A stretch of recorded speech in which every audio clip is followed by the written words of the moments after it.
WPEG Power 98, Charlotte's number one for blazing hip hop and R&B. I'm Yasmin Young, and I have on the phone with me one of the cast members of one of my favorite reality shows, Black Ink Crew. Good morning, Puma.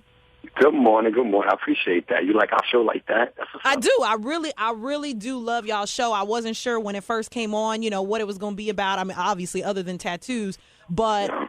I really have grown to love y'all because y'all are each funky and different and have a lot of personality. I appreciate that. I appreciate that a lot. So I was watching, the episode on Monday, and we saw a lot of drama going on in that episode. You and Sassy were, at the photo shoot, and Alex showed up late and all that. You and Sassy were at the park and were getting into it with somebody who was trying to harass her. And then, of course... Cisco and Drew Hill tried to get at me and shit. Oh, sorry, my voice, my cursing, excuse me. But yeah, Cisco and Drew Hill, they tried to beat me up. I know, and then he had the nerve. It was funny because he had the nerve to say something like, "With your crazy hair." I said, "Boy, you got a yellow cotton ball on your head. Who are you talking about?"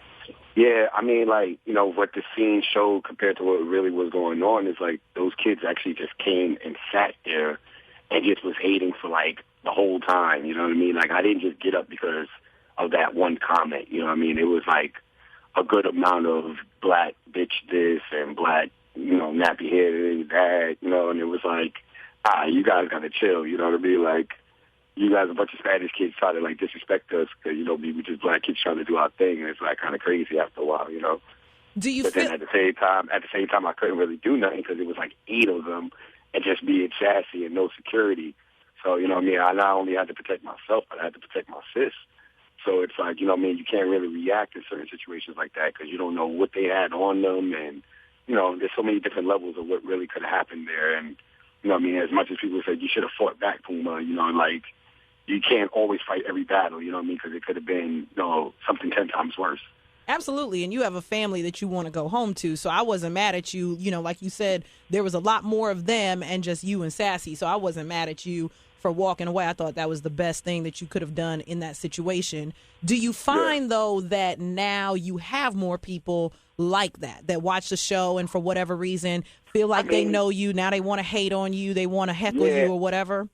Yeah, I get a lot more love than I honestly get hate. But, there's people that naturally will hate you just because, but I get a hell of a lot more love. From state to state, people that just I give a relatable story on television. And, it's not only that, it's me being a young minority myself and just following your dreams regardless of what anybody tells you. You'd be surprised at how many people you can actually, tap into with that kind of mindset, how many people kind of relate. So and a lot more love. Speaking of love and following your dreams, we see in the previews for the upcoming season or the upcoming episodes that you are working on opening your own tattoo shop. Where are you at in that process? Well, actually, it's open already. It's called Ink 124. It's in Harlem, USA. It's 158 East 124th Street. You can check out the website. It's www.ink124.tv.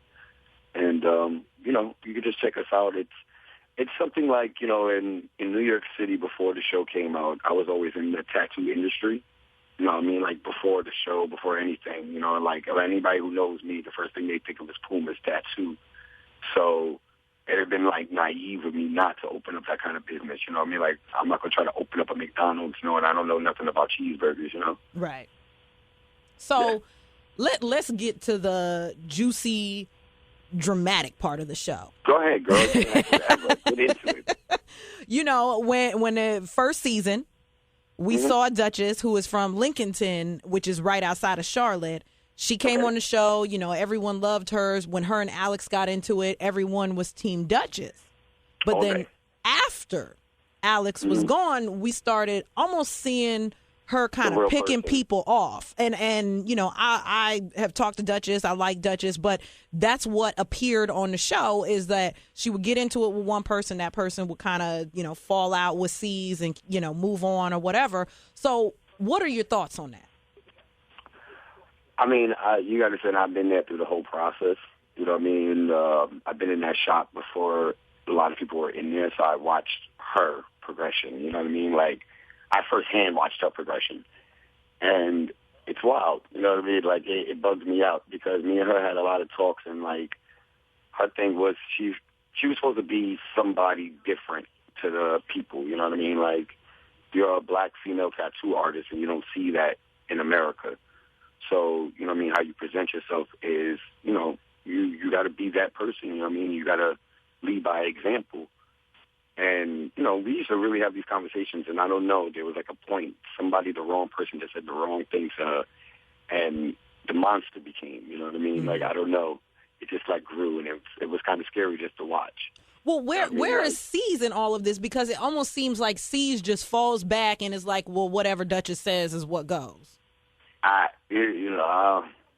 It's almost like when you think about it, you know what I mean, like, they're a tandem. You know what I mean? When you think of one, you think of the other. So, you know what I mean, people kind of have to feed off each other. I guess that's the best way I can say it. You know what I mean? Like, I try to be politically correct about the whole situation because it still bugs me out. Well, keep it real, man. Keep it real. I want you to keep it real. I mean, because we see what happens on the show. I mean, you got to understand, like, with, you know, he needs her. Right. It's like, if you got to be like you got to really think about it and just look at it from, like, even like the TV standpoint. You know what I mean? They kind of need each other. Right. Like, you know, so at the end of the day, whatever she says is going to go. All right. So what I'm saying? Like, if in that case, like, does that make sense? Yeah, it definitely makes sense. I mean, you know, and there was a point though where on the show it was real kind of profound, and they showed it was when after you and C's met or whatever and was talking about whether you're going to be friend, foe, or so he says.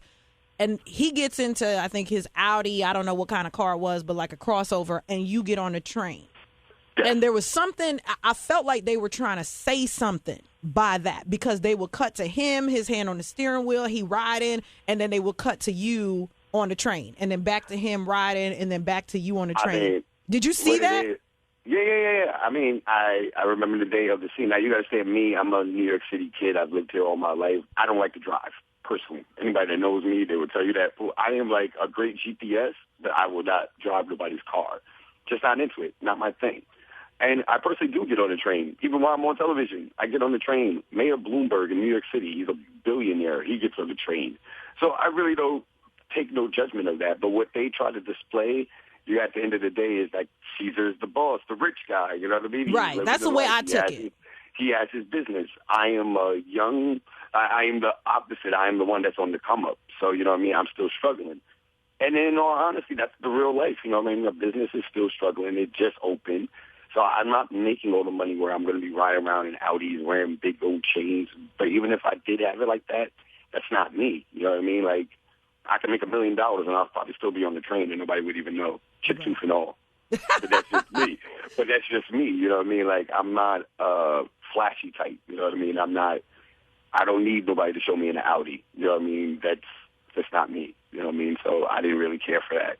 Well, okay. You understand, like, how I am. But it's like people like watch television and they take everything a certain kind of way. Like, oh, he got money and blah. Nah, that all the money in the world doesn't mean nothing. There's still somebody with more. Right. So it's like that stuff doesn't affect my life. You know what I mean? At the end of the day, it's just like about living and being happy. You know what I mean? And doing what you want to do. Okay, and you mentioned the chip tooth, and that's the butt of everybody's joke when they want to get on Puma is, oh, Puma, you ain't got a tooth or whatever. So how do you feel about that, and are you planning on getting it fixed, or have you just said, you know what, it is what it is? I will give you my reason for behind everything, you know what I mean? Like the J. Cole Crooked Smile song, first verse is why.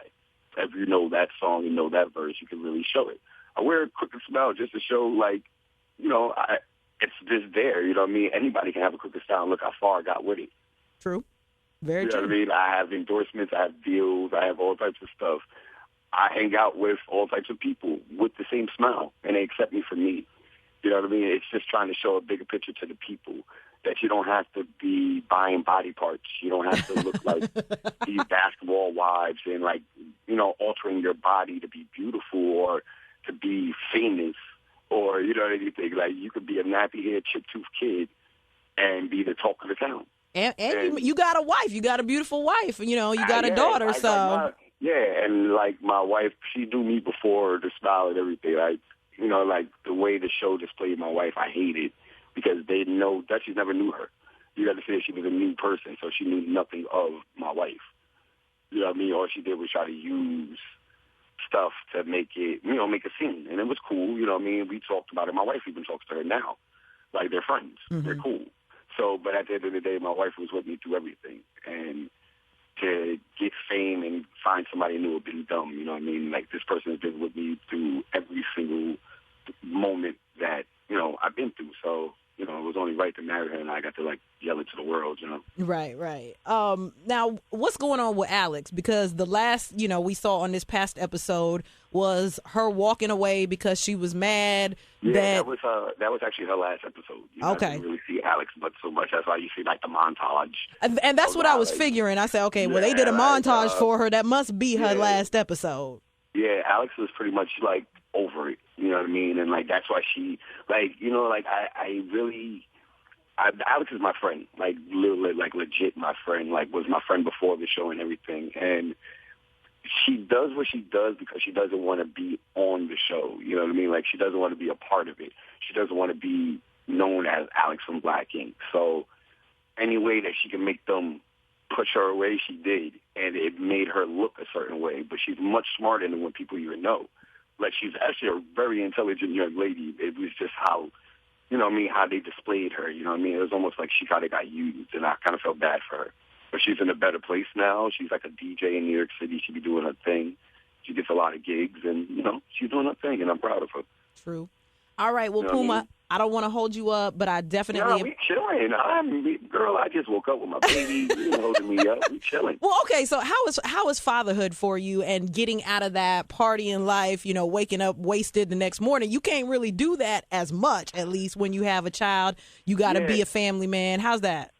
Well, I mean, it's like a new experience, you know what I mean? With anybody could just say, oh, yeah, I just became a father and I just did it because it was, it's a learning experience, you know what I mean? You're learning how to raise a human being, and it's not as easy as what people think.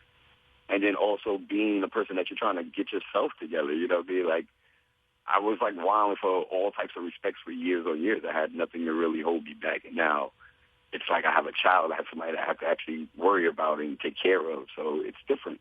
So what are you going to tell her to make sure she don't grow up to be a mixie? Nah, she's not even, it's not that I even have to tell her anything. Her female core is so strong. Her godmother is sassy. Okay. You know what I mean? She has all types of really amazing people. She, for a 1-year-old, she done met a lot of people. And, she's going to be all right. That's one thing I might even have to worry about. She's going to be raised in a whole different way, and her father is there. So, you know what I mean? She's not going to have that many issues. You know what I mean? If he can't do what my father does, then it's not going to be good. Right. Well, congratulations to you on everything. Chip tooth and all. You got a family. You got you're on TV. You got a new shop. You got a lot of successful things going on that a lot of people don't have, and they got a perfect smile. So I say congratulations to you on that. I can get it fixed. Absolutely. Time, you know what I mean? But it's like I said, it's deeper than anything. And it gives you personality. Yeah. More personality. You already got personality, but it gives you more personality. Yeah, but, there's it's so much deeper than that. You know what I mean? There's people that really alter themselves. People have the mindset that they have to blonde their hair. You know what I mean? You can have beautiful, natural hair, and you have to blonde it or do something just to get on television. And I'm trying to, shift the culture on that. You can just be yourself.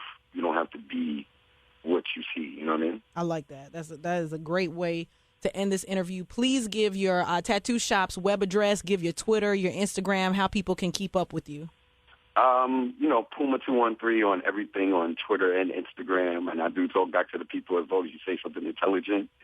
IUFONY.com, that's my clothing line. You can definitely pick up some stuff there.